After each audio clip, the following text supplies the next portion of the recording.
Hi, everyone. This is round 20. I am so glad to be back here. We have a Collins game between Josh Castellano and Chris Lipe, both of whom lost their last game. They are both at 13 and 6 with basically identical spread. Oh my gosh. Oh my gosh. I'm so excited about this game and I'm so fearful and also so nervous about who's going to win, who's going to lose. What are we going to see on this board? The last game that we saw between Josh and Chris went a little crazy right at the end. Matt, what are you expecting? I mean, I said this morning that Chris Lipe is going to win the tournament, so it's just a matter of how much Chris Lipe wins this game by. But I mean, two fantastic Scrabble players to rise to the top of this ridiculous Collins field with so many strong players. You must be very, very good at Scrabble. One of these players is going to go home with $2,500 and the title Crescent City Cup champion. We'll see who it Wow. is. And Chris Lipe is 14th seed, and he is here on table one yet again. He's at the top. He might actually just go ahead and win this. Now, Matt, you had predicted that he would go 4-0. Unfortunately, he did lose one game. However, anything could happen here. Anything can happen in this game. Anything can happen, and there's just one game to be played now. It's all coming down to this ADFIMTU, the opening rack here for Josh. We might see FUD, FUM. What jumps out to you initially, Nits? You know what? I'm fine with him playing something like Mufti, Mufti. That's 26 points. It keeps AD. I know sometimes players are hesitant to play long in the beginning. They don't want to give away so many floaters to their opponents. I like Mufti. I like that it's getting 26 points. I don't really want to hang on to like MAIT in hopes like, oh, I'm going to draw a bingo here. Mufti just scores so well. Yeah, I missed the M on the rack when I typed it in and botched everything on that call. But yeah, Mufti is such a good play, and Mufti coming down from Josh. Now he agrees.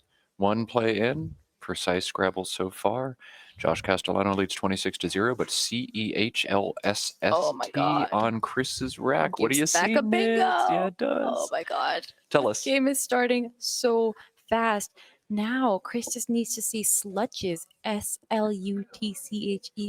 And as soon as that comes down, we've got ourselves a game, my friends. I don't know that slutches is a guaranteed find. That's a weird word. It's a deep in the probability realm word as well. This is not automatic. This is nothing close to it. Slutch, a 6-letter noun meaning mud. This is not a verb, so slutched is not something Chris has ever studied. And the alphagram slutches, it really looks like there can't be much else there. I don't think this is a guarantee for Chris. This is a big turn for him, a word knowledge check. You want to be the Crescent City Cup champion, Chris? You got to find slutches. It is probability Oh my 34,797. God. Big Here's the moment. thing, right? Like, even if he doesn't find slutches, I'm expecting Chris Lipe to come down with sleuths, Sleuths. Now, that's also a hard word to find. It is a common word. We do know what a sleuth is. He is already probably looking in that double spot just in case. I think that with tiles like these, you kind of go through like the I, you go through like the U because you need one more vowel. If he does not come across slutches, I think we will see sleuths. I mean, I'm kind of expecting Chris to find slutches, though. I have so much faith in him. There's a reason why he's on table one. It's so hard to find, but you know what? If you see that you kind of like try to kind of just slot it in there, and maybe you just give it a go. Man, slutches is such a hard word to know and to be certain on, especially in 5 Point Challenge and especially against a machine like Josh Castellano. Chris is showing some emotion. I bet this rack feels familiar to him, and he just can't figure out what exactly it is that feels so familiar.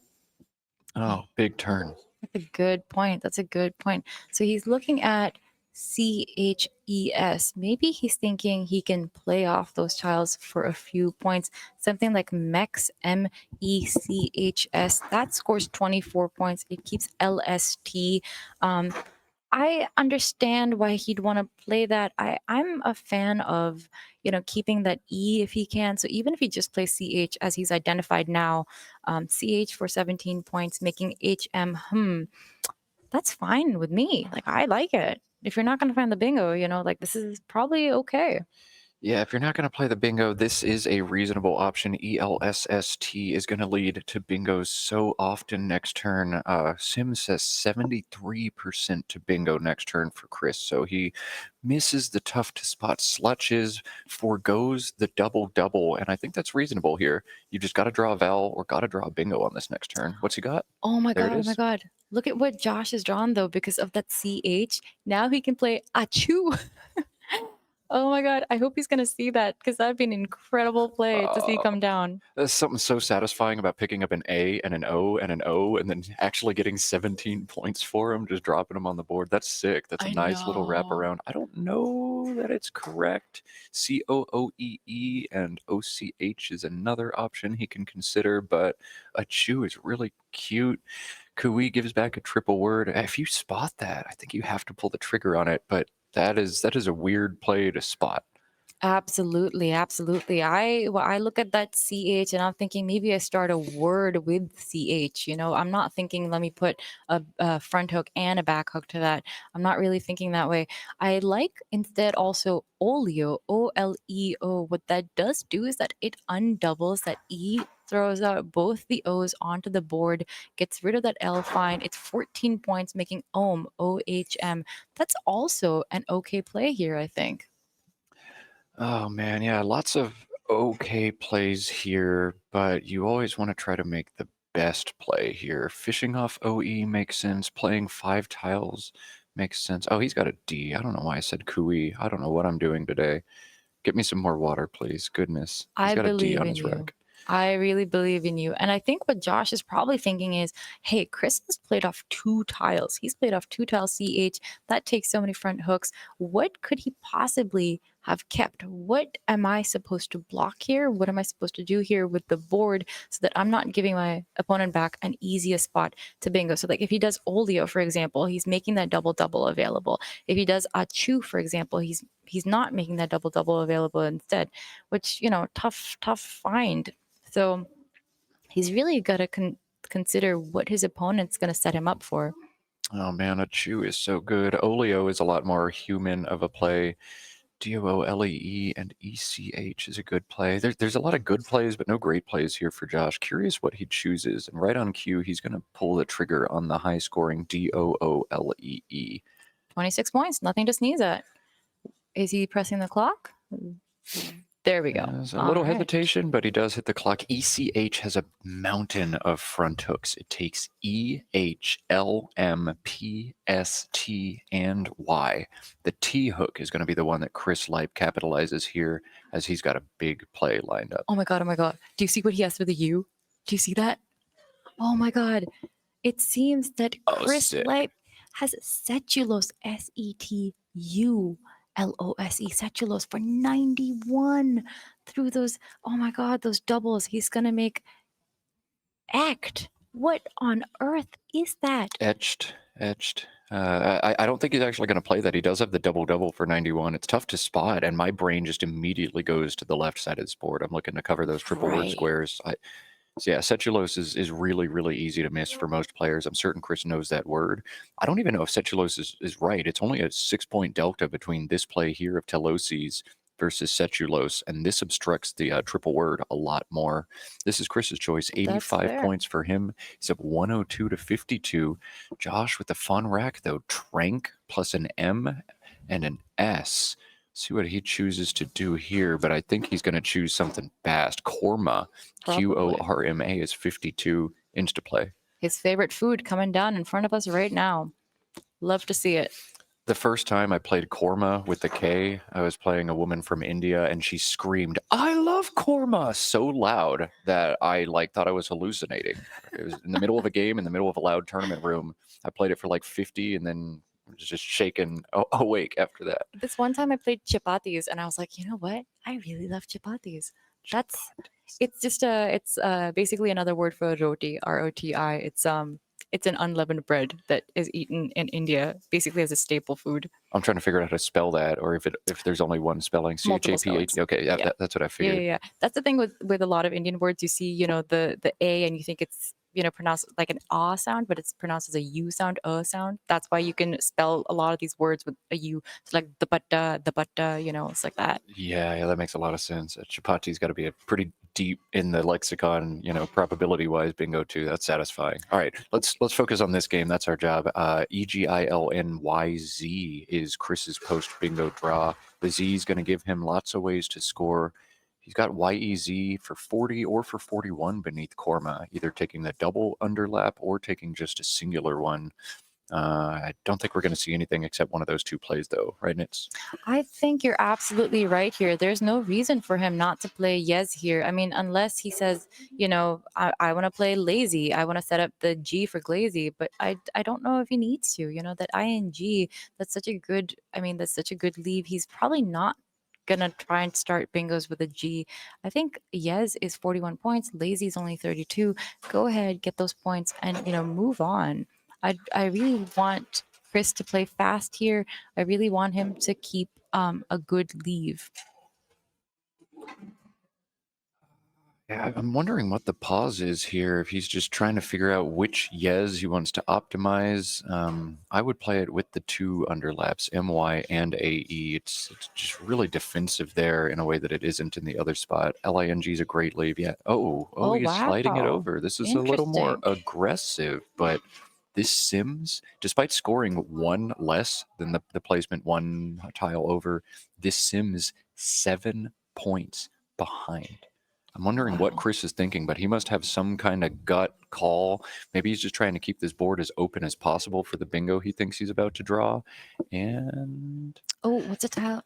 what's the last tile? P. Oh, he's Oh, not going to draw one, I don't interesting. think. That's not what Interesting. he was looking for. All right, interesting choice from Chris there for sure. So he will Um, have lapwing eventually if Josh does not take a spot and let's see, would lap, Oh, he has a yeah, spalling too, yeah. SPAWLING. So Chris actually did hit his bingo. He plays some offense. He draws a bingo. All right. Chris Lipe, he's Wow. running hot. I told you this morning before play started, he's going to win the tournament with But draws like that. You just might.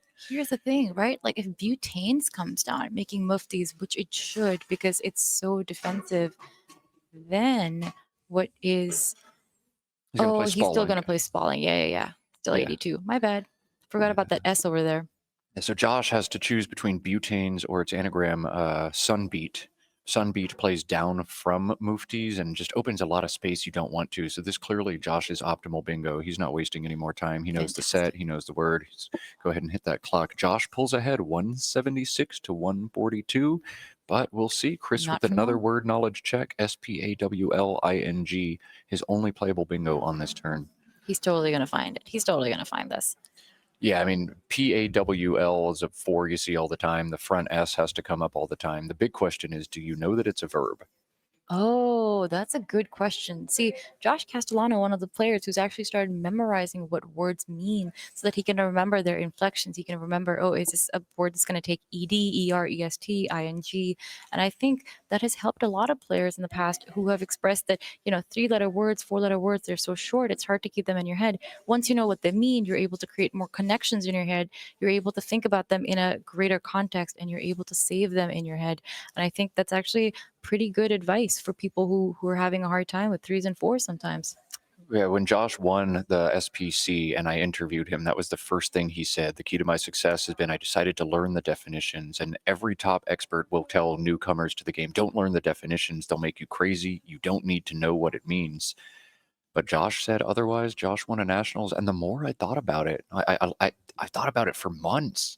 And eventually, like 6 months after Josh won the nationals, I bought myself a notebook and I started writing these Oh short my words, the God. threes, fours, and fives, and I wrote the part of speech. I wrote the inflections down. Dude's onto something. You've got to Wow. know stuff like this. You've got to know what's a verb and what's not. You've got to know what takes ed versus es versus ing. And it's such a good idea, right? Like, so here's the thing. You learned threes, you learned their inflections. So now you've got ED, that's a 5-letter word. You've got ING, that's a 6-letter word. So instead of like learning fives separately, you've learned them together. You're learning that that five exists. You're learning that that 6-letter word exists. You're learning what to do with those words. And in this case, spalling is going to be, it's going to be integral to Chris. here. I mean, he's only 30-ish points behind right now. He can, however, play something like Wayne, Wain, to the N of butanes. Incredible, incredible find if he does that and if he doesn't play the bingo. But he doesn't want to keep GLNP. He wants to play this bingo right now. He needs to find this. And it's really helpful, if he's um, learning those definitions as Josh Castellano has been, as you have suggested and found a lot of success with. Well, I haven't found any success. I'm a washed up has been, but I'm still going to try. We're not a washed up has been. I'm going to fight you on that. I'm going to fight you back because I'm a washed up has been and I always will be. Chris has picked up the W. He's not able to pull the Okay. trigger. He thought about just fishing for 13, which is actually really reasonable here, but he is going to take the points. Oh man, not spalling, but WAIN. And I know the next thing I'm going to do is write the word spall and the letter V next to it in my notebook. We're not going to forget that one. It sucks to miss that bingo, but what an incredible find, right? Like you have to be like, okay, there's a tile that goes there. Of course, the W is going to go there. Okay, then do I go before or after? And then, okay, can I hit the N? That's that's a really great find, even though it's not the bingo that he wanted. Yeah, I mean, if you're not going to bingo, you need to find your next best option, and Chris did that. But if you're not going to bingo, you need to drop bingo next turn, and Chris found 7 consonants. Big shifts in this game. Josh Castellano now within striking distance, now with an X on his rack. Chris has a terrible rack. All of a sudden, things have shifted. Advantage Josh is how it's looking right now. FIINXU and an E on his rack. Fix is 33 points to the right side of Telosi's with 3 overlaps. That feels so natural here. You shouldn't play anything but that, should you, Nits? Absolutely. I really, really like the idea of playing fix. Get those tiles out of the way. You want to get the 33 points. I wonder what he's thinking about. I wonder if he's thinking, oh, do I have a place for unfixed? Am I missing a better play? We did see Josh Castellano have a mix up earlier on stream where he did miss the word mix up itself. It would make sense that he's doing his due diligence. He's trying to make sure that he's not missing anything here. Maybe he's deciding between the two fixed positions. Maybe he's thinking, okay, like I can play FAY of the Y in yes. Maybe I can make fix there for 30, or maybe I'm supposed to do fix here to the side of Telosi's. Here, it seems pretty natural to put down FIX to the side of Telosi's. So I hope that we will see that put down on the board sooner rather than later. This game is so even, and he needs to have the advantage of the time so that he's not messing up the end game. Yeah, if it comes down to an in-game, you want to have that time. I wonder what he's thinking about here. Like, why are we not playing fix right away? What could be giving you pause? Maybe the leave, EINU. It's not the nicest, a bunch of unseen eyes that could slow you down, but the vowel consonant ratio is not super skewed in favor of vowels. I think you can survive it. Is he just looking at XI in the top corner? Are those spidey senses going off that he needs to block something else? No, you play fix here. Here it comes. Yeah, I like that. Maybe he was thinking about Finney in that same spot, making E end and SI, maybe saving that X for later. If he draws like an A or an O, maybe he can do an XU play, OB, AB, something like that. I mean, but I don't think that it's worth it. So I'm glad that he went ahead and did this. Wow, you'd mentioned Chris, terrible draw here. He's gonna have to find his way out of here, and he does with plug. 10 points for Chris. I really wish that Prindle was a word. I don't know if you guys have ever seen Sweet Life of Zach and Cody, but it's just a joke from that PRNDL. Not a word. Plug is the play here. What a draw for Josh Castellano. EINU, the leave, an A, an L, and a blank. Josh is going to bingo after the play of fix. Didn't expect to see it, but we are going to see it. Highest playable bingo for Josh is 69, pluralizing plug, playing insule. He's got a few other lower scoring options, but insule is the play, and Josh is going to play it within the next 30 seconds. Oh, wow. Okay. All right. Oh, he's seen it. Or has he seen it? What is he doing? He's not going to miss insule. He's not going to miss Insule, of course. Maybe he's thinking about if he's supposed to play Fawn-like or Fraulein. There's no way he's supposed to play from the F. He's not supposed to set up that E in the triple lane at all. He's going to see plugs. He's going to see Insule. What is he thinking about? Is he just trying to find all his bingos on the rack? Maybe he's being kind of, maybe he's looking for a 9. I mean, I don't think he is, but what if he's just looking for a 9 from EX? Could be looking for a 9. Yeah, that's got to be what he's doing. Slow down, try to find that. And I think last turn when he spent the extra moments on fix, I would imagine he was looking for a way to set up that X if at all possible. It wasn't in the cards on this board, I don't think. But Right. when you've got it the X, J, Q, or Z, like slow down just a second. Make sure there's no devastating setup before you cash it Right. in. I think it's okay to go a little slower there for Josh, and a Maybe he little slower to wanted, go here. yeah, maybe he wanted to see if there was like a fixed FIXT play, like starting with ST. Insulate is coming down, which is good. I can imagine, trying to be creative here, see if there's an ST play, making fixed, get a lot of points. 69 points is, I mean, it's a bingo. You just want a few more points if you can find them. All right, DINRRSU is Chris's draw now, and he's facing a more uphill battle. Now, Josh has not actually hit his clock yet, but there's no better bingo. He's not going to pick this up and play something different. DINRRSU, I think we're going to see Chris fish out of this rack. You are holding rinds with a bunch of unseen A's, E's, I's, O's. Seems Well, okay. what about being like ridiculously aggressive here, right? Okay, so there's the U of insulate. What if he does unrid? What if he does that? It's such a pain to deal with. Now, yeah, Josh can like overlap and he can block that, but the E of insulate would still stay open unless, there's another play that Josh is able to, maybe he'd have to play from the A, he'd have to give up some equity, he'd have to give up score. So unrid, UNRID, feels like such an aggressive play, just another place to bingo. I wonder if he's going to do that. That's hard to pull the trigger on. You're just putting a bunch of floaters out in space. You're really increasing the odds that your opponent is going to draw another bingo and put the game out of reach. It's a good option if you want to open some space, though. But I think that the drawbacks, what you're giving to your opponent is too much. I think if you are going to open, this is a better way to do it. Something like Indri here. You still put letters in dangerous space, but you score a little bit better and you're less likely to get punched with a huge counter. Cool call from Chris. I like that.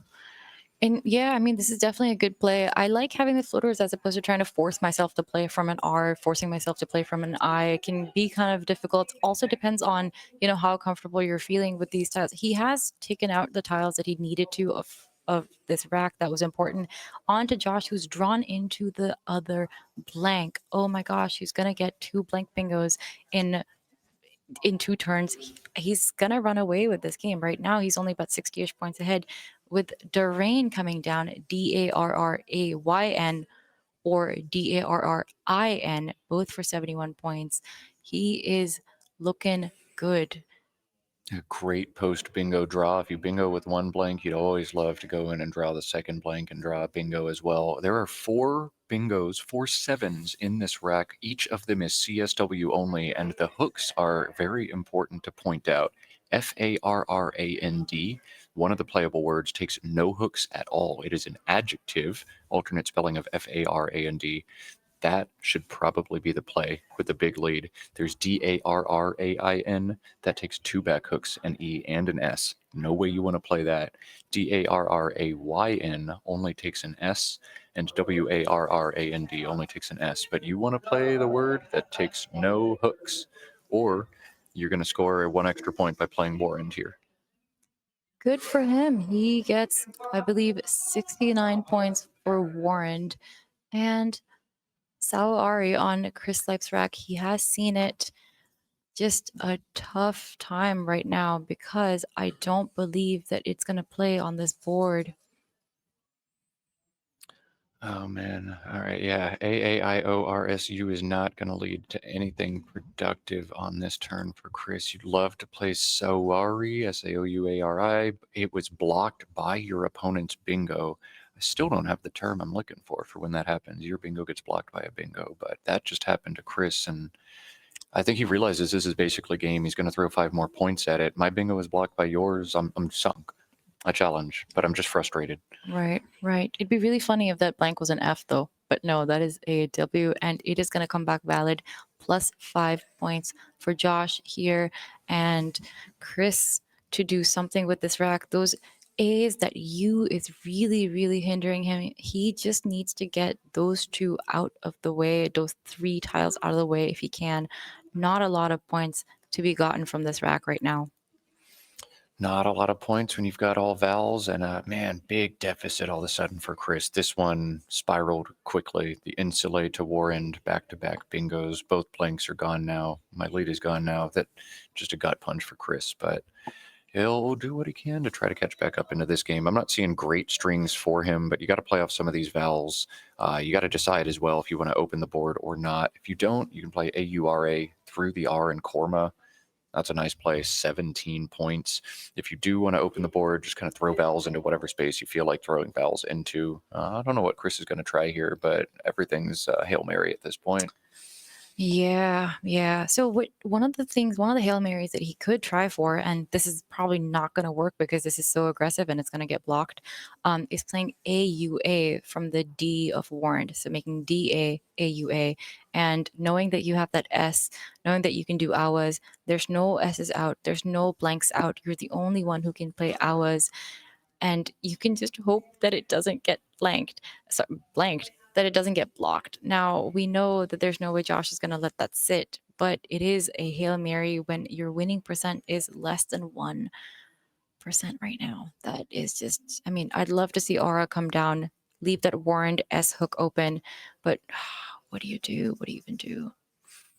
You think for sure. I mean, you played 19 games of Scrabble to get to this moment, and you're not going to go down without a fight. You want to think as hard as you can, but Aura seems to be the best line. You have to score at least something now. Assume you're going to get lucky and draw a bingo next turn, and probably even draw another one later on in this game. But oh, this is tough. He's identified the tiles that he doesn't want. He's thinking about where to place Awa. He can place it to the side, to the left side of Warren. He can make AA, UN, AD. Awa still takes that S hook. He can still have that. Or maybe he's going to put it to the right of the D of Warren. Maybe he's going to play Aura. Maybe he sees it. Maybe he sees it. Yeah, AUA forks the board a little bit. It keeps the Warrens hook in play indefinitely and opens another line. That makes sense too, but I think I'd be looking to score just a little bit more and hope a miracle happens down from the eye and injury. Right.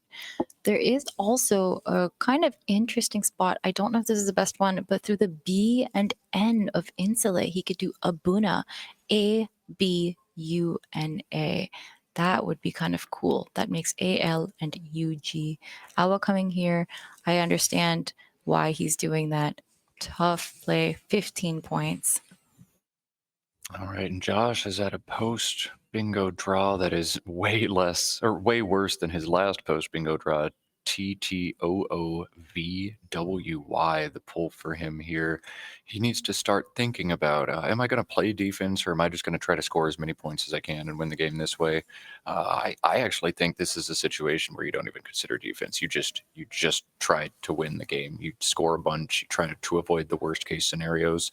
TOWY plays alongside Fix, making SIT and EXO. I think you just do that. I don't think you get caught up trying to play defense in this situation. What do you think, Nits? I absolutely agree. He is currently so far up ahead. He is up over 100 points, 352 for Josh, 227 for Chris. I do not think he needs to play defensive right now. Toei, as you mentioned, scores 33 points. That is such a good scoring play. Go ahead, play that, put it on the board. And he's identified it. We're going to see it. There we go. 33 points. Beautiful. All right, so 33 points pulls Josh even further ahead. EIOOPRS now the rack for Chris Lipe. He got the E he needed to stabilize his leave, but unfortunately, the N that he blocked last turn is the tile he needs to play a bingo this turn. Poisoner was boy. blocked by him last turn. That's got to be frustrating. I'm sure he sees it. I'm sure he notices this now. His chances have really evaporated. If Josh draws horrible here, the game is interesting, but he found vowels. Josh Castellano is going to win the tournament. My skills have evaporated. Oh no, I'm so sorry. Oop. Oop. Hey, oop. Yes. I like this. I like this. At this point, it's super duper desperation. Set up some really dangerous opportunity. Score some points as well. EIRS with the triple in play. This is how you play when you're down. Absolutely. Nice and aggressive. Interesting though, because this gives back Josh Evoke, Oh, EVOKE for 44 points. Oh my gosh. I mean, the S still out. Josh can assume very reasonably that Chris has an S that he is setting up 22 tiles left unseen. That S has to be with Chris. He has been fishing for a few turns. There's no way he's not close to a bingo right now. yeah, you make a strong inference on an S after a play like Oop. You assume it's on Chris's rack, but hey, when you're leading 385 to 252, even if a big bingo happens down on the bottom, even if it's got a J in it or something, like I'm still ahead.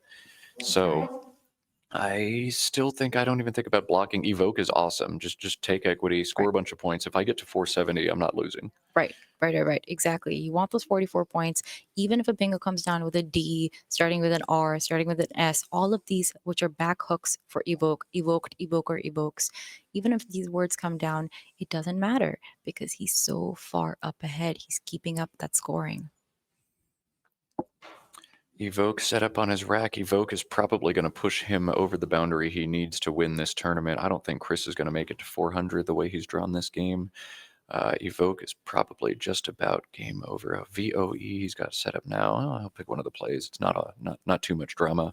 While Josh figures out which play to make here and proceeds to what we suspect is going to be his victory, I want to give one more plug to the Twitch channel that we're on now. This Twitch channel belongs to Austin Shin, one of the very top CSW players in the country. He streams on this channel once or twice a week.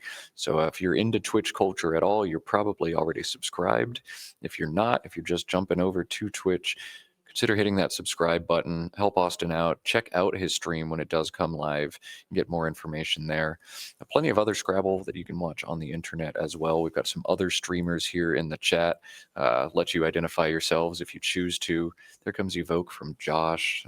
Chris does not have bingo on this turn. It's going to be a big sad as well. This is really tough. And all of you guys who are beginners, who are new to the game, who are intermediates, I think you should definitely check out Chris Lipe's study software. It's called Xeraphon. It is a website that you can just learn words on. It just tells you what words you need to know, so you don't have to think really hard about it.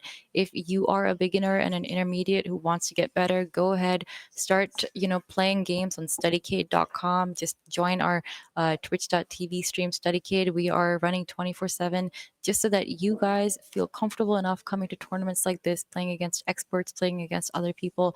This tournament lifestyle is so fun. You get to have so many friends and just hang out and chill with people.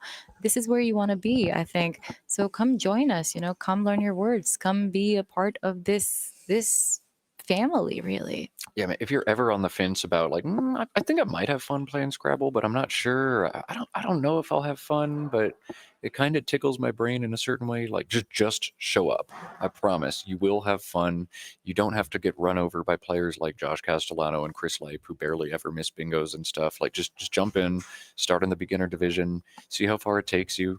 Some players never make it out of the beginner division, and those are some of my favorite players because they're just really fun people who have a side hobby and then other lives that they lead and Right, like to party it absolutely. up on Bourbon Street with the rest of us nerds. I can't emphasize enough. Like Scrabble's awesome. I have no idea how my life would look right now if it weren't for Scrabble, but I know it'd be sadder. Scrabble's awesome. Come join us if you haven't yet. Absolutely, especially this tournament, the New Orleans tournament in 2022. My first time attending this tournament, my first North American tournament after a 6-year hiatus. It changed my life. I met the kind of people who have changed my life, who've made it better by so much. And I am so grateful that this tournament exists. I hope to see so many of you here. I hope to see more Twitch streamers, more people who are in Austin's stream, more of chatters, more people who just enjoy and love this game for what it's worth. It doesn't matter, if you're going to do well or not. Doesn't really matter if you get blown out. It doesn't really matter if you win by a lot. It just matters that you're here having fun. And everybody gets blown out sometimes, and everybody wins sometimes. We saw Dave Wiegand lose a game by over 300 points on stream. Like it happens to everybody, but we all have fun. We all vibe. We all take it out to Bourbon Street and whatever else goes on. What happens in New Orleans stays in New Orleans. So I'll stop talking. Evoker and Ribs, the decision from Chris. I like this. Some people may scoff their nose or say, Why are you cashing in the S and the R right now? Don't you need to hold those in bingo? But no, Chris must score a whole bunch of points right now and get stupid lucky to have any chance. You've got to just try to score something and see. I like it. Absolutely. You know what would have been really insane though? What if he just played a rib, just RIB over there? That would have been so cool. There's like 1A unseen, for Chris at that point. He puts rib on the board. He's got that S to do with whatever he wants. He can play ribs next time. I feel like that would be so, so cool. What a content play. But ribs, a really good choice here. He wants the 31 points. Rib is only 18, and you're setting yourself up for some possible score later. I think get the points now. Move on to Josh Castellano. AJIINTV on his rack, and he's just got to make a couple more valid plays, get to the end of this game. With 6 tiles in the bag, you don't have to be worried about Chris bingoing twice. Even if you pass and Chris bingoes next turn, he won't have a full rack to bingo again. So at this point, you got to feel all but certain that you're going to win this game. You just got to decide if I want to play the J now or VALI through the L and plugs is also a really sick option, but you're going to be forced to play the J next turn. You can do whatever you want here if you're Josh. Since we've got Chris on the stream, we've had him on stream a lot today and haven't plugged some of the work he does. We've dropped Xeraphim a few times, great word study tool built by Chris, shared with us. But Chris also serves as the WESPA chair. WESPA is the World English Scrabble Players Association, and Chris Lipe is the chair of the entire organization, responsible for a lot of the big decisions that organize and put together international play. So thank you, Chris, for that contribution to Scrabble and for Xeraphim and for all the content and high-level play you showed us today. You may not go home the Crescent City champion, but you're still a champion in our hearts. Absolutely. I like Josh's play here of Dodge. I think it's a little too defensive. He could have easily played Vali, VALI, through the L of plug, but that's hard place to spot. You kind of just discount that area of the board, I think. And that top part of the board is about to be so important. Sank is going to come down for 50 points. I'm so glad that Chris saw this. It's really hard to see. This is 50 points that he absolutely needs just for that spread of his, even if he knows that he's not winning this game. So really great find on his part. And he's doing his best at this point. He's just doing his best. Yeah, he's doing his best, but he knows he is sunk. God. All right, that's my last one. My last one. I'm done. Oh Take my my gosh. headset away. All right, DHIIGNV, Josh Castellano's final rack. The J in space gives him jiving. Once you check your tracking and realize there's no way a triple is possible, Chris's tiles are terrible as they have been for a while. You just play that, get to the end of this game. I'm going to try to wind down my thought process because I think this one's going to end quickly, and we'll get overhead mic. Not really a good post-mortem opportunity for this game either, but I think we're going to Tough see. game. We're going to see a lot of stuff happen quickly. So Josh does see jiving. He's just going to make sure that there is no triple that's going to go down. I wonder if he's actually not going to play jiving right now. What if he plays something like Peh, like PEH, Peh, and he does that for 29 points of the PE that is from Evoker and Oop. That still saves jiving for later, and I wonder if it just makes him feel slightly more confident about what might come down on the board. Like maybe he's afraid, wait, what if there is a triple that I miss? That said, Josh Castellano, extremely strong player. He's noticing there is no possible triple here. Really good play. That's what he has to do. Yeah, jiving comes down. He's going to stare at it for one more second. Yeah, you're not tripling. Whatever. I'm good. I got this. And yeah, we're back on Chris. EEEGORT is his last rack. He'll look to get out of it as much as he can. 6-letter word, GREETE. Probably what he's going to play as the HD combination left behind on Josh's rack. Are going to go out next turn pretty much anywhere. He seems to see Gore. I wonder if he's looking at Gorge, the G of jiving, setting up Gorge for 24 points. It keeps EET. I think it's not as optimal of an end game here, but really, what are you to do? This is the last game of the tournament. You're kind of exhausted. Your brain has been squeezed out of all of its juices. You just want to get this game over with. Yeah, yeah, and just spread does matter though for placement beneath this, and Chris needs to be a good sport here because there's actually 3 players who could win the tournament. This is not necessarily the championship game, Josh versus Chris, but there's one other player who has the same record and is not too far behind on spread, and that player is Bob Lynn. So if Bob Lynn is winning by 300 on his board, he's going to win the tournament. Chris should do his part. He should try to play as close as he can. Spread matters for him and his placement, but also potentially to Josh. The win here does not actually officially crown him the champion of the Crescent City Cup. Oh, wow. You were absolutely right. That's incredible that everyone still, like it's not clinched after this round. You still get all the drama that you were asking for. You get all the drama, all the excitement, and you still don't know after this game who is the winner. Is the spread enough? Josh Castellano, known for an incredible spread, he's just constantly collating points. He is dominant at these games. And at this point, that spread is going to do everything for him. Yeah, the spread. I mean, every end game you think through, if you pick up 5 or 10 points in each one of them, that could end up being the difference in this tournament. I need to call myself out. Before this tournament started, there were 28 players in the CSW field. I looked down at the top 14 names and I said, wow, any one of these players could win. Nits pointed out that Chris Lipe was the 14th seed, and he is where I drew the line. I know Chris is good enough to win this tournament. Him being here right now is a testament to that.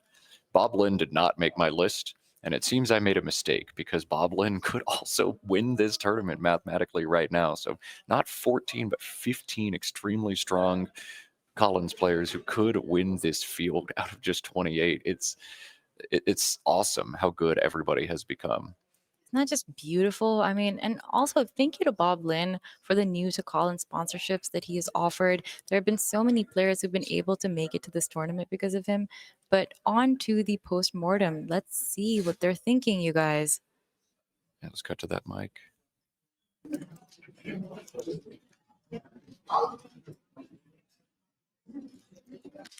That's pretty. Yeah.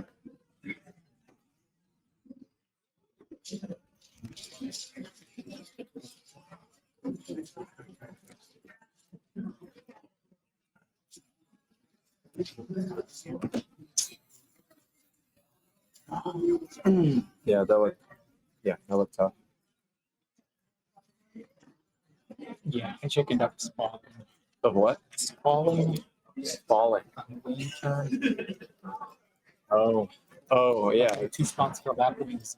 Blocked for lap wing. We blocked them both. Oh my God. Wait, with So butane? like that right here.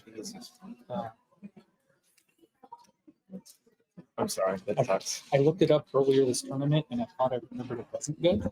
Oh, But actually was. okay, yeah. It took a while for a win, and I thought, oh, does he have like a blank or something maybe? I don't know.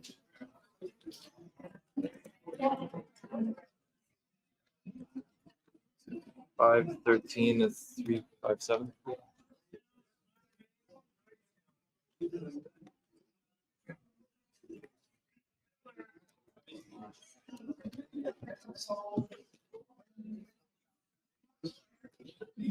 Yeah, the sink spot was there the whole time. I thought I was the favorite to hit it for a while because I had IN. He was waiting for the last C. And I'm like, well, if he doesn't hit the bingo, he'll probably just play sink there. Yeah. Yep. I was gonna play Block's Toy Town, which were like 30 points, holding a V when I'm like needing to play defense, which I don't mind. Yeah. So yeah, I looked through like the hour turn looks. Yeah, I had the Wari. Oh yeah. Right, and that's why I Oh challenged. my- Like, if I yeah. go down, I just Yeah, it's like. Yeah, I could have played Durain for 2 more, but that takes it back E. So and there's like a bunch of E's. So I'm like, I don't want to like give easy like if you don't have an S and there's a 7, so I think it's back 2. I wonder what the commentators were thinking. Dooley, that may have been a bit reckless. Told an A. Huh. Like, it might. I don't know. I mean, my other options were so bad, and I thought I'd open 2 spots against counterplay. Yeah. Yeah, maybe it's just too much after a long tank. Let's see.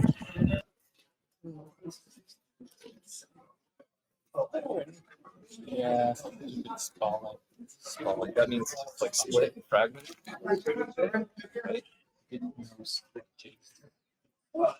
Oh, I think that's like a mud flat. Yeah, that was my opening rack bingo. Oh.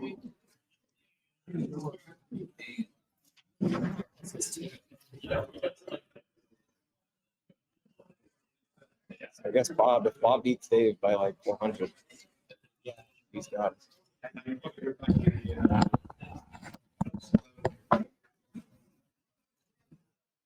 I was hope.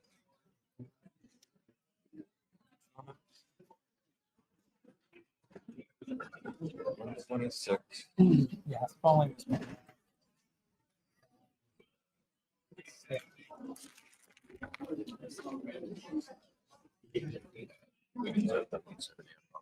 Oh. All right. Okay. Thank you. Yeah.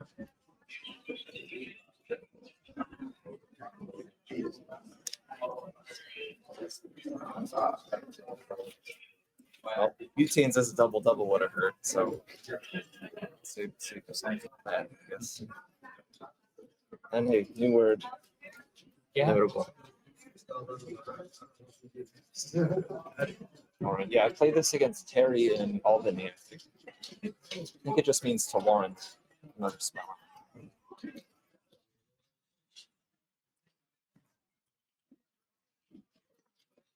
Yeah, you need that to not do it. Ugh.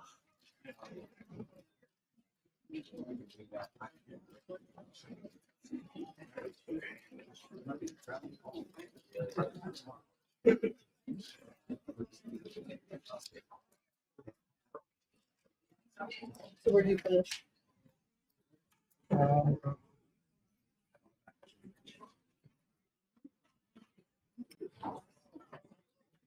Third.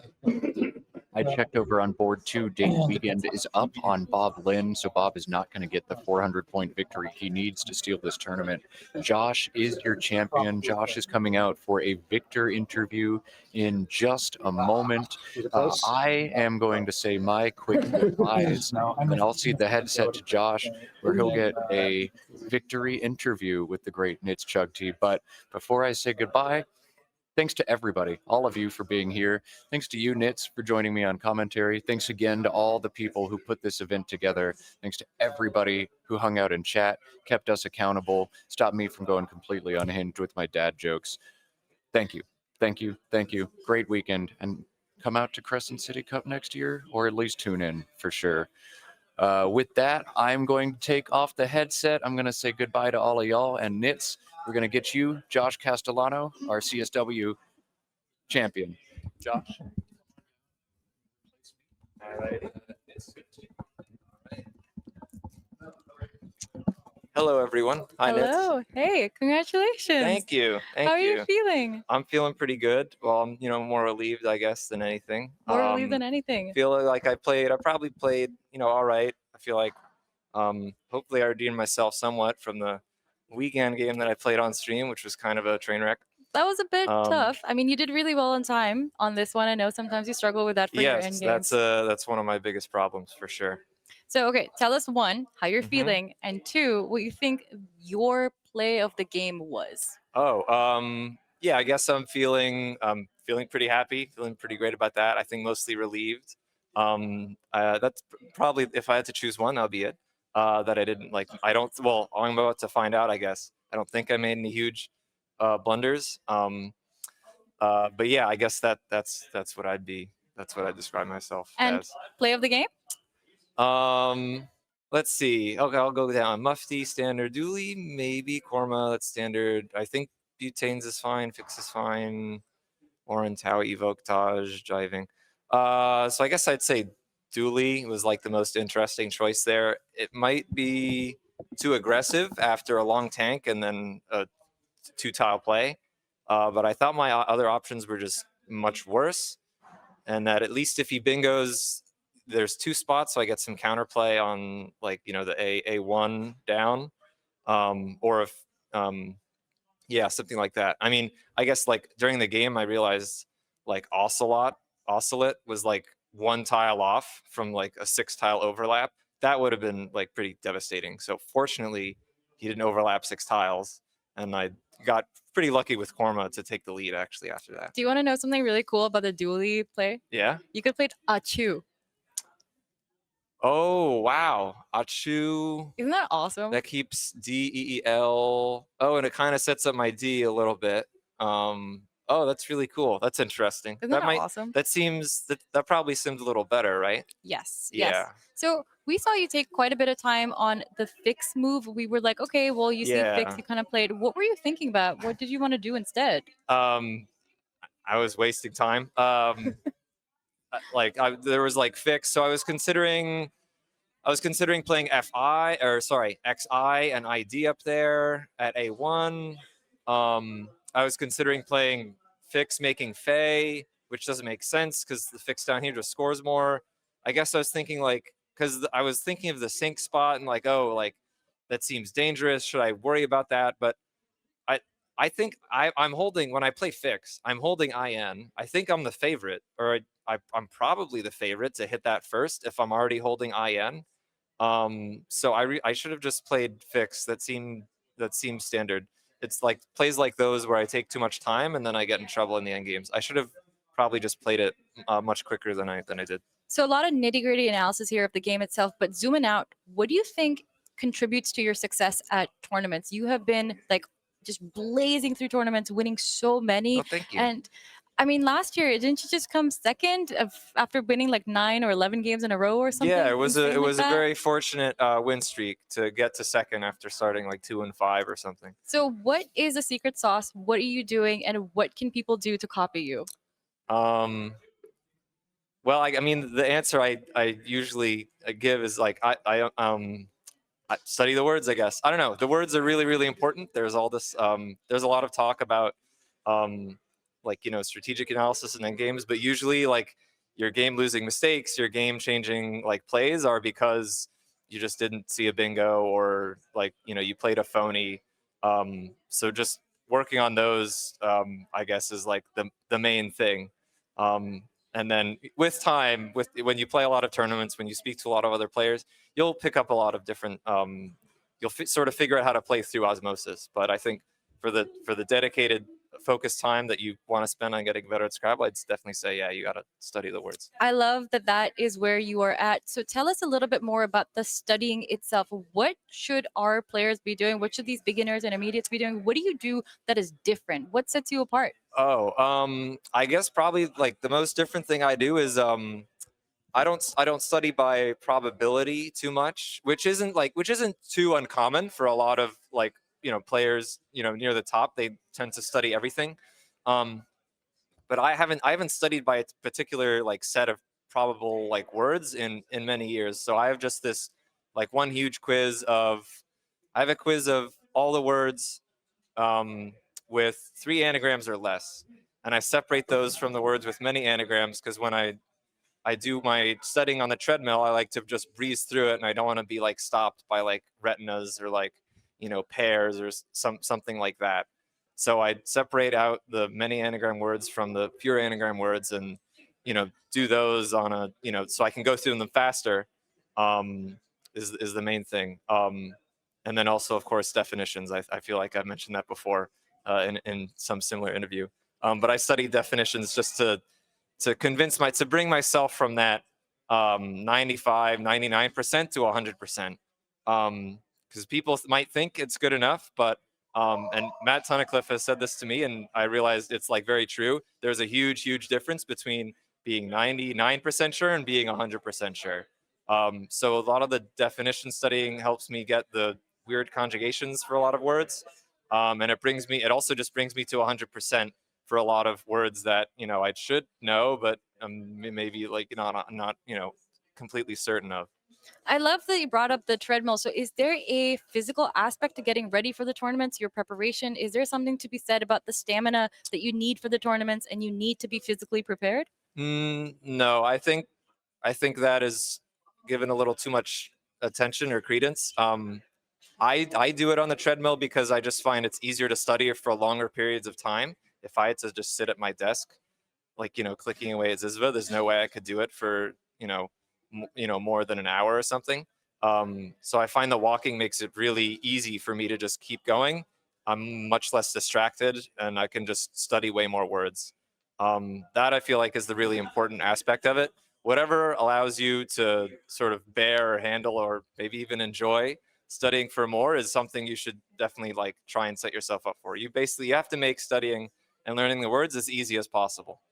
All right. Well, there you have it, folks. Just study your words, get on a treadmill, and just learn your definitions, I guess, if you want to be the next Josh Castellano. Thank you so much for being here for the interview, and congratulations again. Do you have any words you want to say to your fans and your loved ones? Oh, I guess, thanks for watching. Appreciate it. And I guess, yeah, nothing more than that. All right. Thank you for being here, and congratulations again. Thank you, Nits. All right. There you have it, folks. Josh Castellano for you, the 2025 Crescent City Cup champion in the Collins division. You just watched him on stream multiple times. He is an incredible player. No slight to Chris Lipe. He was seated 14th and was at table 1 consistently. What a player. I am going to be joined here by my co-commentator, Matt Canik. Matt, it has been a pleasure working with you. I'm so glad that we make such a great team. Do you have any words for our viewers or chatters or commentators? Sure, I'll spoil a couple of results I just found out. Dave Wiegand, in classic Dave Wiegand fashion, stayed out till 4 a.m. last night. Went 4-0 today to finish second place in the CSW division. So Dave Wiegand, second place in CSW, and second place in the NWL WOW field is Ed de Guzman. So cool finishes for everybody. We had a lot of fun. Thanks again for joining me, Nits. Thanks again to everybody in chat. That's all I have to say.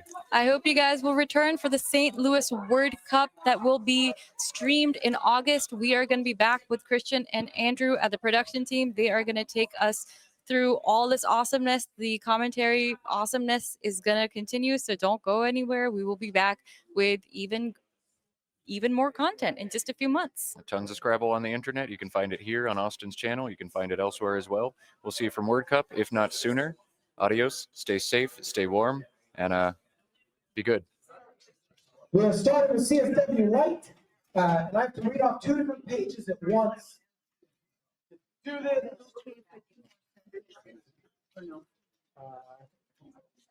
No, I forgot about it. All right. Yeah. I didn't know all right, we'll get those. All right. Great. So, in 7th place in Collins White. No, class prizes are withdrawn. So we give out the prizes in increasing order of time. 7th place, Gary Smart, 11-9. Get the time back. Class prize. Class Jeannie Wilson, 11-9, minus 101. She gets $150 for that. Gary, you get a top bag. I do. Yeah. Second class prize, Jane Geary, also gets an 1109 plus 86. She is taking home $180. Not bad. And the first place in Class B over there is Ms. Lila Trotty. $220, which might almost make up for all the money she spends on this tournament. 6th place in the Collins division is Ethan Joseph with a 12-8 plus 171. $300. 5th place is Eric Fox with a 12-8 plus 569.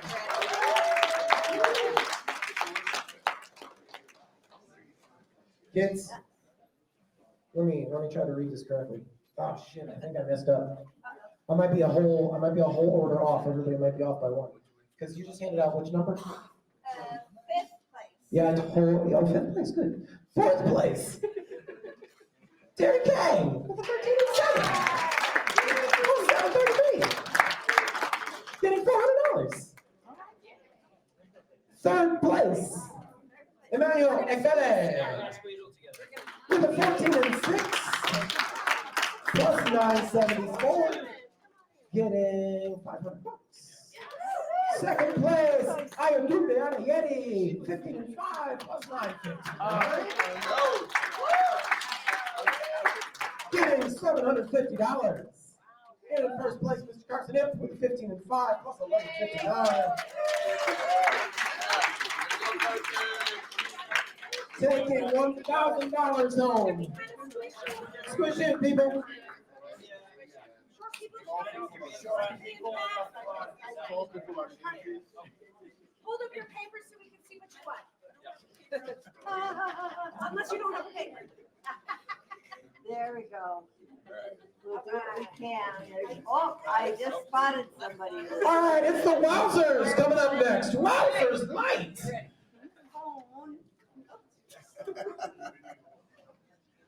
Gotta shake it out. Last one. There, I love it. Okay, got it. Congrats, guys. All right.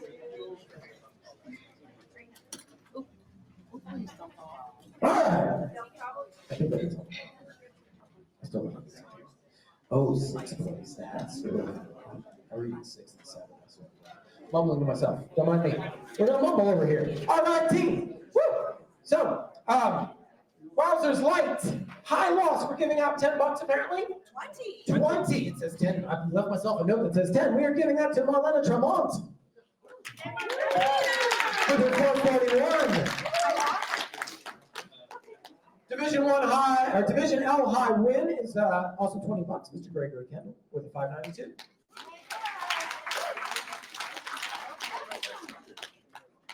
All right. Does he not get a class prize? I do not have him.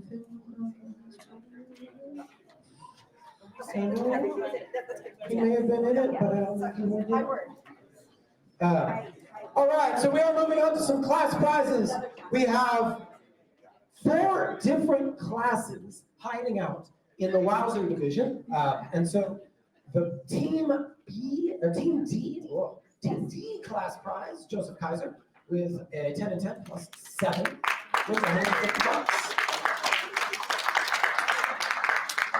Team C class prize, Elaine Livers, with a 12 and 8 plus 372, with $180.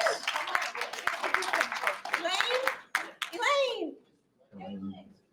Team B class prize, Michelle Davis with a 12.57. Worth $220.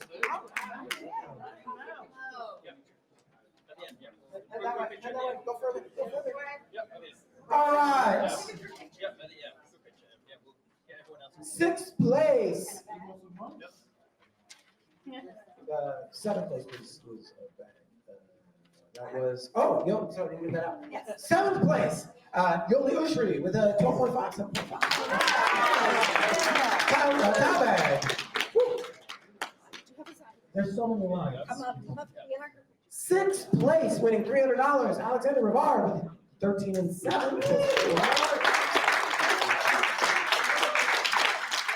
5th place, also with 13 and 7, plus 450 is Larry Durbin, $400.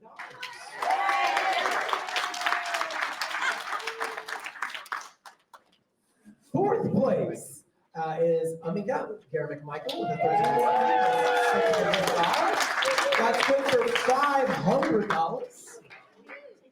In 3rd place, Hannah Rosier with a 13 and 7 plus 1385, good for $750.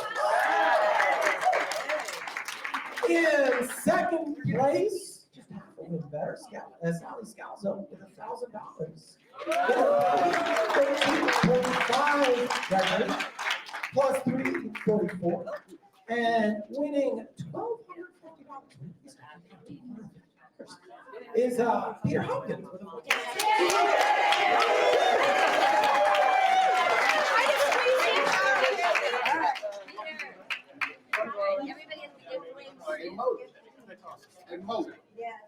Cheater, look forward. Cheater. Oh, my. Okay, we're excited. Everybody look forward. Jesus. There's a few of us. I Feels think like my so. family. All right. It's a lot. All right, I'm going NWO, or sorry, Wowzers Open. Wowzers Open up next. Wowzers Open. All right, Wowzers Open. High loss. Great job. One more rotation. Wowzers Open, high loss. Annette Oberstadt lost with a 462.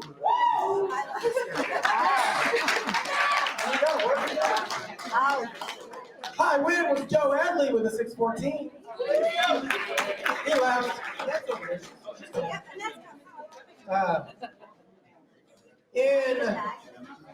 Yes, Bag is coming up next. In 7th place, Seth Lipkin is taking on the fancy towel bag.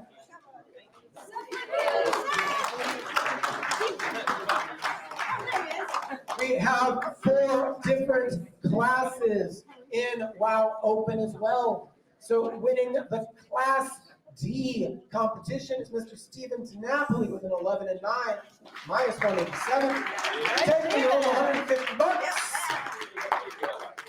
I believe Billy Nakamura has won something every tournament he's played in. I'm not quite positive about that, but he is winning $180 with his 12 and 8 plus 690.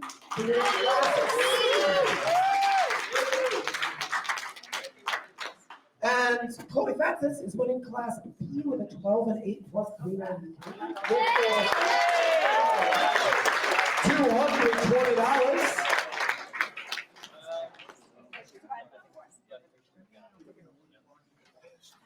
All right. In 6th place, Jeff Fisbein with a 13 and 7 plus 472. Good for $300. In 5th place, Jackson Smiley, also with a 13 and 7 plus 497, $400. That's 15 points of spread for $100. I don't know if you noticed that. Bit of arithmetic right there. In 4th place is Zachary Ansel with a 13 and 7 plus 896, good for $500. In 3rd place is Ori Swift with a 14 and 6 and plus 1052. Good for $750. In 2nd place is Ed Guzman with a 14 and 6 plus 1071. Winning $1,250. So that was a whopping 27 points worth $500. And winning the big enchilada with his 15 and 5 record and 830 spread is Mr. Carl Johnson.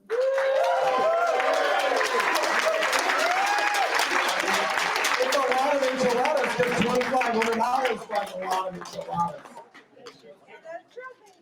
And a trophy. All right, can we squeeze together, please? Show off the trophy. It needs to be packed. We used to give out these enormous cups. Jesse Day had to take 4 of them home. He just started leaving it. All right. CSW Coastal Open.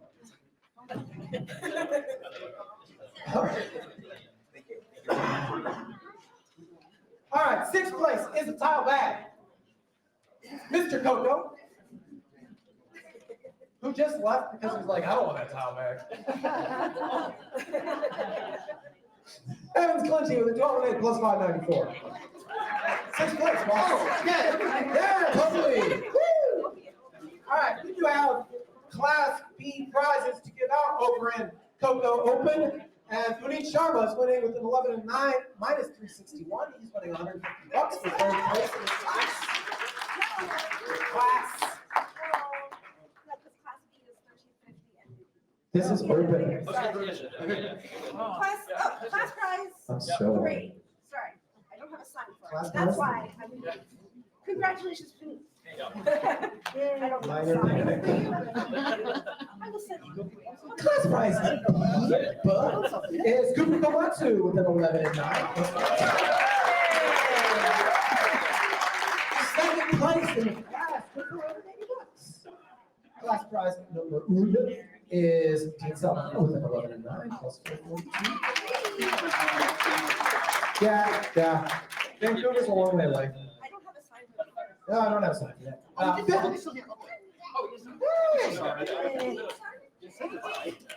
First place in this class.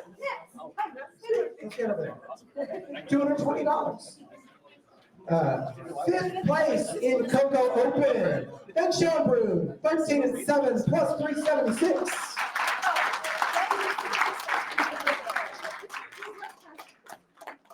Fourth place in Coco Open is Mr. Bob Lynn, 13 and 7 plus 571.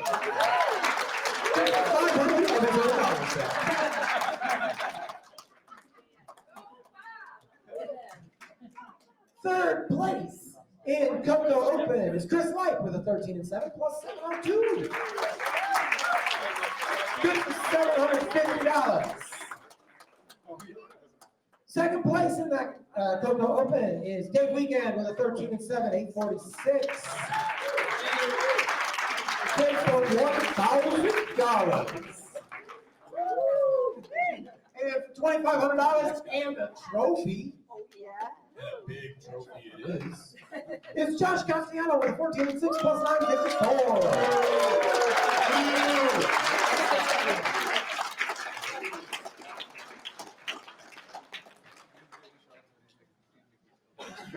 Team, if you are playing along at home, it is before 2 o'clock. We have so very,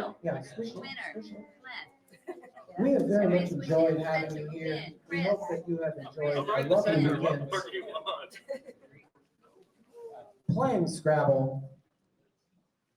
And I just want to thank again people who do all the behind the scenes work, who takes your registrations, who make sure the venue exists, who gets the right number of tables, who organizes things, who put a kids division happening.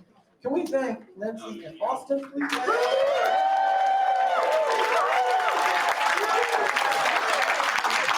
Can we please thank our tech team over in the corner?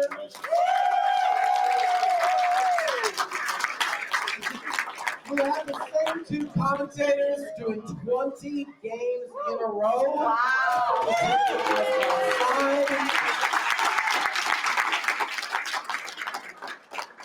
And Tim Crotty does the child care stuff. So these folks,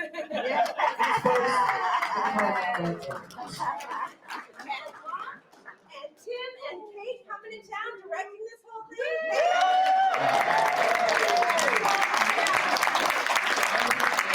all right, y'all, thank you so very much. We're so happy to have you. Be safe. Get home, yeah?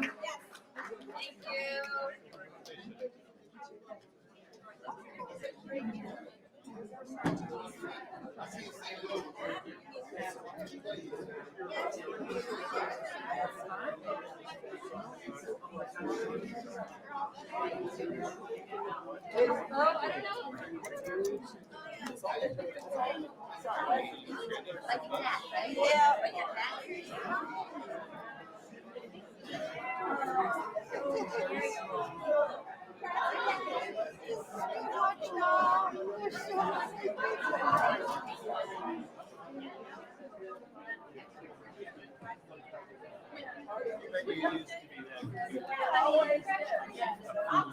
Yeah.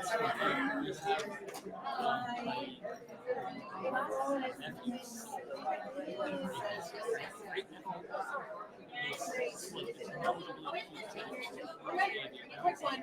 Mary, can you pick us a picture? I looked at it and I was like, oh, shit. It actually had a little cute thing in it. And that was, kind of, hold on. But, yeah, there were, well, particular picture from when I was like 5. Are you having a good turn? good. We're I like that my Liverpool rating is now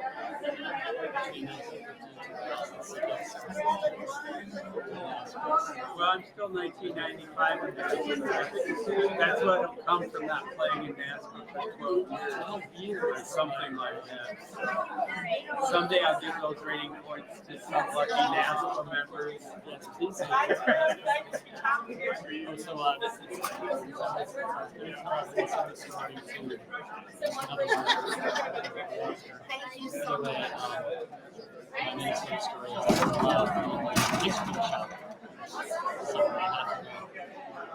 this bunch of ladies all clearly from Minnesota. One has a Minnesota sweatshirt, and the other one has a shirt. So I'm watching them kind of file by while I'm just waiting for the ice cream. And so they're going line, I'm kind of doing this. Watching, and then so we're about this far, and this lady's a little farther. Sunglasses on. I look at her and I'm like, my brain's like, what's next?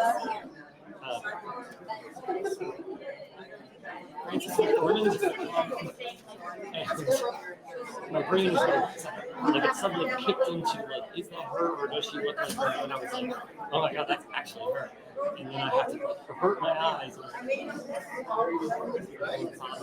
She's standing right there. Oh, was she with the Minnesota people? She was with Minnesota people. She was a Minnesota girl. No, she's not from Minnesota either. She doesn't, her husband's from Minnesota. Ethan and Joel.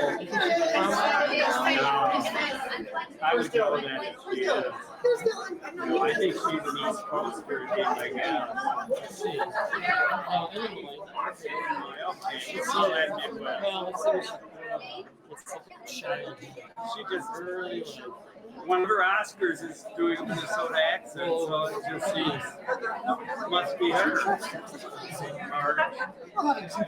They moved all around. They lived in Illinois, Georgia, Kentucky, Tennessee, and Minnesota. She lived everywhere except Minnesota. So Nits.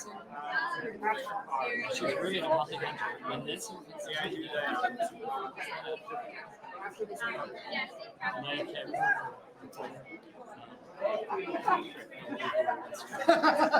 People there. But she wasn't with her husband? No, I didn't see him. I wouldn't recognize him. If you want to see a good Francis McDormand movie that no one ever seen, watch the McCann that her husband directed her with Denzel Washington. She gets to play Lady Macbeth. Should be good on battery. No. It's hilarious. It's like, this is, who was the director? I think Joel directed it.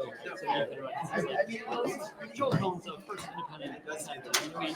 He and his longtime collaborator have created many, many good movies. However, there's something missing from this movie. It's je ne sais quoi. Make this movie come out flat compared to the others. One can only guess what the missing element might be, and it's very funny. Tongue firmly planted in his cheek. Yes, exactly. So It's worth watching. Yeah.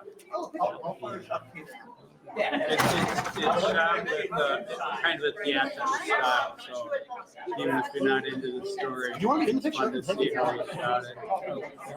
You don't want to be in it? Okay. That's nice.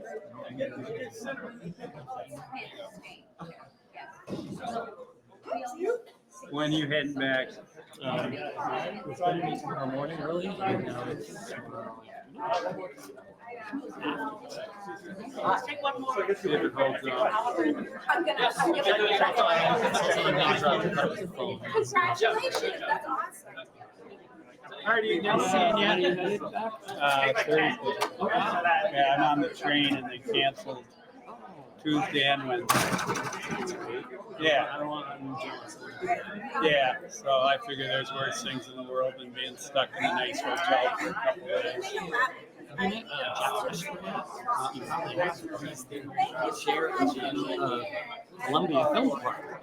Oh, okay. So he's done all kinds of movies himself, and he's got encyclopedic movie knowledge of movies. You guys would have great conversation. Yeah. Oh, and I'll give you the trivia question, and I don't know the answer to. I've been trying to find out the answer, which is there's sort of the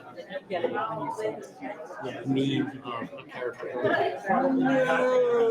unlocking something. Saving the day. Where's that from? Where's it originally from? Because all we could think of was where it's parodies, like some of the movies, like Badges. We don't need to think of Badges. Right. And Blazing Saddles was a parody. We can't find. He doesn't know the original.